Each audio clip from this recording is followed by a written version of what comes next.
આનંદભાઈ, આપણે કેટલો સમય ડિટોક્સ કર્યું? 45 દિવસનું ડિટોક્સની બરાબર. 45 દિવસમાં આપણને શું આઉટપુટ મળ્યું છે કયો?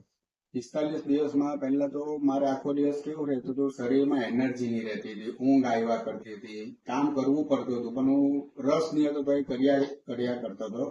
અને મારી એક સાયકલ બની ગયેલી કે મારે ડેઈલી માથું જ દુખ્યા રાખે આખો દિવસ. કેટલા વર્ષથી મારું દુખતું હતું? છેલ્લા લગભગ 20 વર્ષથી આ માથું મારા દુખવાની તકલીફ હતી મને. બરાબર. સાયકલની જેમ જ દુખ્યું કરે એમ કન્ટિન્યુ. 20 વર્ષમાં બહુ બધી દવાઓ લીધી?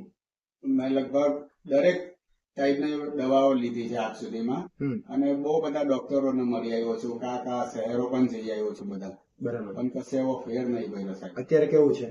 અત્યારે હું કહી શકું કે મને 100% એમાંથી છુટકારો મળી ગયો, મારે જે તકલીફ હતી તેમાં. બરાબર. અને સ્ફૂર્તિ શરીરમાં કેવી છે? એકદમ જબરજસ્ત, વગર ખાધે વગર કશું કરીએ એકદમ જબરજસ્ત એનર્જી રહી છે આખો દિવસ. બરાબર. કેટલું વજન ઘટ્યું છે? મારે 12 કિલો જેટલું વજન ઘટી ગયું છે. બરાબર. 12 કિલો વજન ઘટ્યું છે. શરીરમાં એકદમ સ્ફૂર્તિ છે. 20 વર્ષ જૂનું માથું હા, નથી દુખતું. આળસ વાળી જિંદગી હતી, તકલીફ વાળી જિંદગી હતી, અત્યારે એકદમ નવી લાઈફ મળી હોય એવું ફીલ થાય છે. બરાબર. સાહેબ રાઈટ.